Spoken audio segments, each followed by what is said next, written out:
Well, if you were wondering what was happening there, we are now at the start of the Star of Tomorrow race.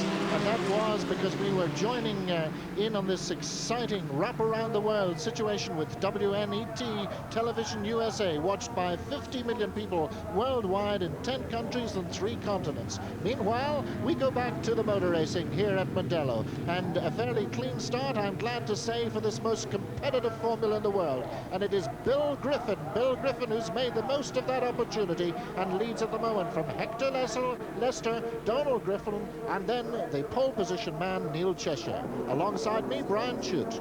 Unfortunately, Neil Cheshire, first time on pole position, made a very, very bad start, and Bill Griffin, the master in the wet, just got the lift on him there. That's Bill Griffin in the Crosley coming down to Subaru. He was on the front row as well, but had a very, very good start. And that's Hector Lester beside him. He was on the second row, but it's Bill Griffin well in the lead at the moment, commanding this race right from the start. He's overall Star of Tomorrow, ahead in the championship points. I don't think he'll be caught. In the background there, our pole position man, which is Neil Cheshire.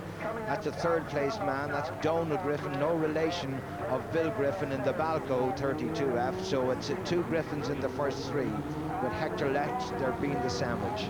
And I think that's Aldo Morelli off on the outside, up at the top there. Aldo Morelli off into the Sound. It's been very slippery at Dunlop Corner all day, and that's, I'm afraid, who it is. So the Unport Rush driver really making a big mistake when he was lying in 3rd place. No doubt about it, though. Bill Griffin, an absolute master here at Mondello. He's had a super season. He's won the Crosley Challenge Cup already. And look at this, absolutely going all directions on us now down here. Young Colin Barrable, I think it is there, number 55.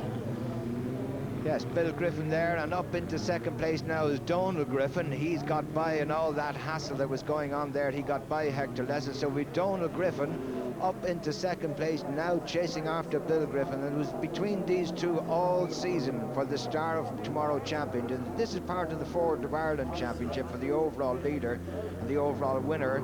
There could be a Star of Tomorrow out of this, which the prize is to go and have a test drive at a major UK circuit in a works car. So Bill Griffin, maybe a little long in the tooth, Alan, to be a Star of Tomorrow, but Donald Griffin, his name could be on that ticket. Well, both of them fairly experienced. Donald has had 4 years racing behind him. The battle is back there in 3rd place at the moment. These two, of course, up front battling for championship honours. But I think that's, no, not Hector Lester. We haven't got the number of that 3rd place one yet. It's just coming very slowly, as you can see, down out of Dunlop. And down he comes. It looks like one of the 1988 Van Diemen's. Indeed it is. It's number 85. It's a visitor from England. That's George McAlpine there in the background, number 20. George unfortunately had a problem at his last Mondello race when he had a touch in the van and put it on its side. But that is the battle there for 3rd place, and that's one of our English visitors. I think it's Sean Breslin. Sean Breslin it is, in one of our English visitors, having looked down the inside, but in fact it's George McAlpine just got around the outside. And talking about viewing around the world, you may have picked George McAlpine starring recently on television when he was in one of the Floyd Food in Ireland programs. He's a very well-known chef.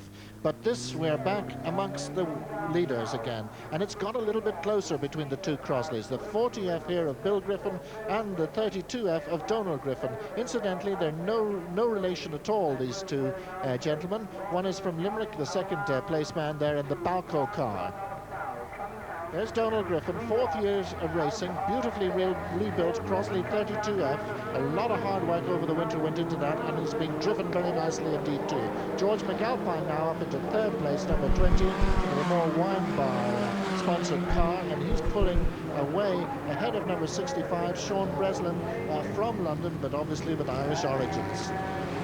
Yes, George there in 3rd place, our 4th place man, and then we really get down to the serious business. We lost a few of our midfield runners. Stephen Sinnott there, number 34, gone through camera. Young man there, number 27 in the Royale, is actually a son of Morgan Dempsey Sr. That is known as Morgan Dempsey Jr. We can see that the gap is closing a little, and it looks as if the front Griffin, for the want of a better word, seems to have a slight problem with traction now. McAlpine here in the yellow car, number 20, is pulling away from that battle.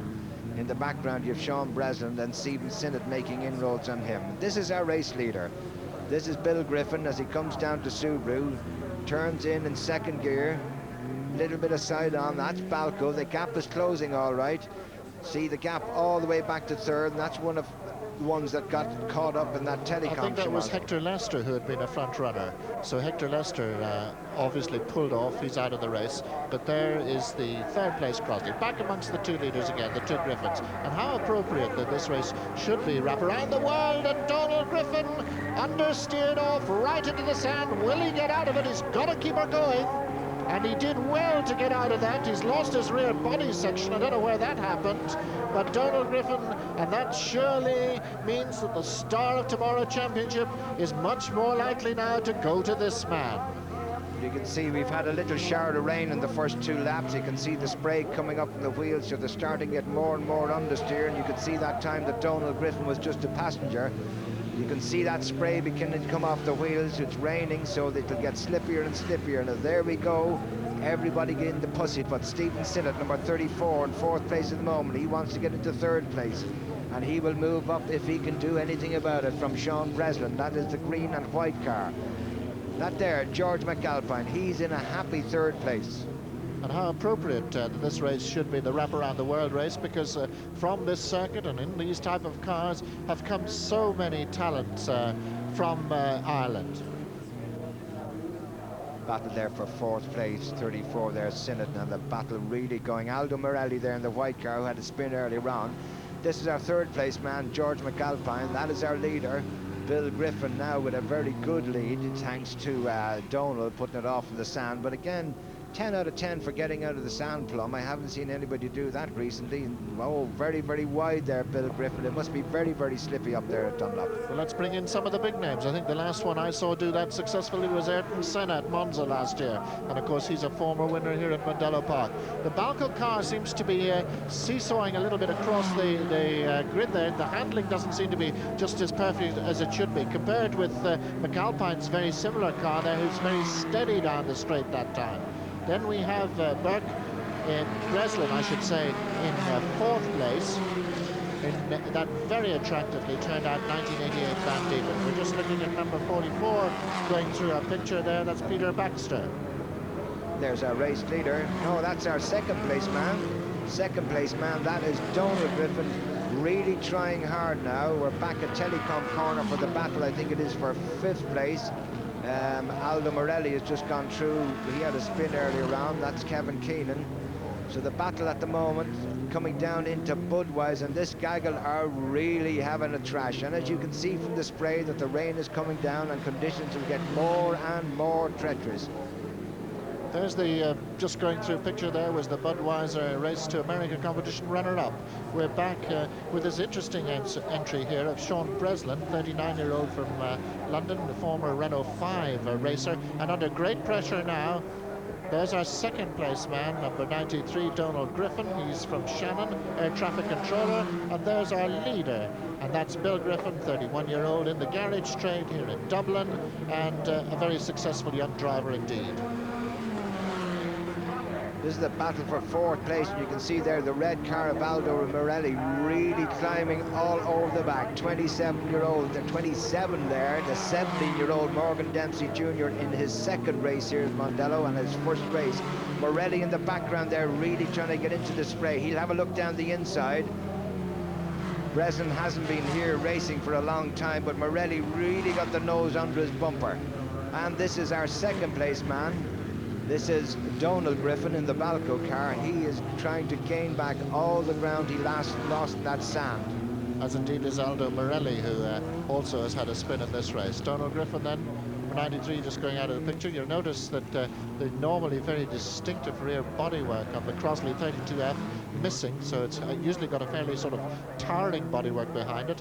We're back with the leader, and rejoicing, I'm glad to see, in a new sponsor today, as well as Golden Bridge Motors, who've been very faithful to this driver in the past. He's also got help from Lucasade and the Curragh Sunday Market.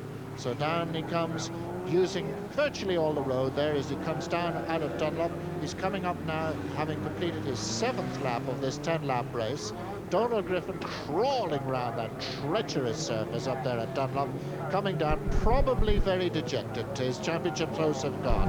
And there's George McAlpine in third place, and a lonely third, particularly by Formula Ford standards. Yes, I think the conditions and the little schmozzle, as they say down at Telecom earlier on, has spread the crowd, but there's no doubt about the leader.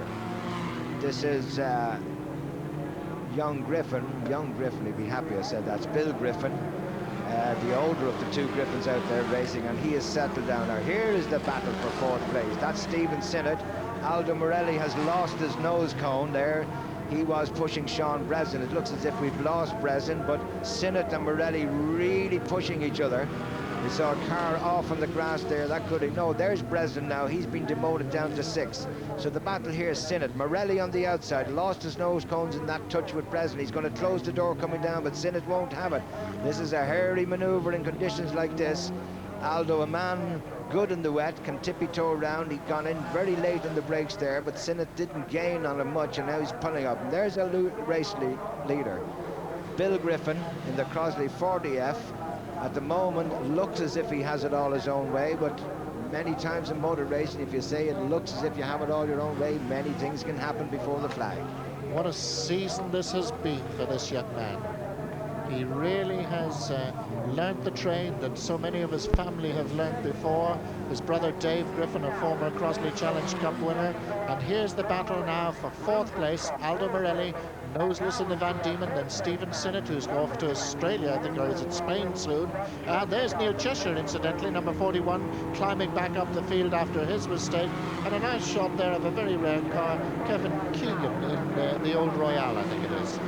That's our race leader. Very, very wide there indeed as he comes back up the hill. Bill Griffin, as he comes out of Budweiser, on his way down to Subaru. These cars normally lap in a time of 61 seconds, 60.9. At the moment, they're doing 1 minute 23 seconds. That'll give you an idea of the conditions. Very, very treacherous indeed. Very, very little you can do except there. Do everything twice as slow as you normally do. You turn in nice and late. You brake nice and easy. No very twitchy gear changes. If you happen to let the clutch out too quick in second gear, you can lock the back wheels and spin off. Third place man, George McAlpine, are on their last lap now. He's still holding third place as he comes down to Subaru, gingerly leaving, and Griffin now coming up to pick up a back marker there. There's number 28, I think it's English or Lynch, he's coming up. Edmund Lynch is coming up to... And there he comes. So, wrap around the world and 50 million viewers watching this performance here by Bill Griffin. What a wonderful end to his season. He's going to clinch 2 championships here this afternoon, and how appropriate that wrap around the world should be watching Formula Ford racing here at Mondello in Ireland, because it's from this circuit and in these type of cars that we've exported so many of our famous drivers. In this very moment, we have racing in America, Michael Rowe, a Formula Ford man, Derek Daly, Tommy Byrne. In Japan, we have Kenny Atchison and David Kennedy, and in Europe, Martin Donnelly and Eddie Irvine. And there we see the slithery conditions that we've had in Ireland here this afternoon. This is Neil Cheshire, who is the last of those cars making up his way. You're looking at the battle, in fact, the last-minute battle for third place. And there's the man that could just pull it off as Bill Griffin comes up the Ford straight for the last time. The winner there, Bill Griffin, absolutely covered in glory. He's tied up the star of tomorrow's situation. And the checkered flag is waiting for him as he comes down from Dunlop for the last time. That's a back mark of the black one. Here's Bill Griffin, doubleter in a millennium year, taking the checkered flag by a long, long shot from the man from Shannon in a similar Irish-built Crosley car. And here comes Donald Griffin, no relation, to take second place, and second, incidentally, in the Star of Tomorrow Championship in his Balco car. And then we have this real battle for third place. Aldo Morelli snaking all over the place, trying to get it, but it's George McAlpine, one of the best chefs in Ireland, who takes it. Aldo Morelli's fourth, and that is just a taste of Formula Ford excitement in Ireland.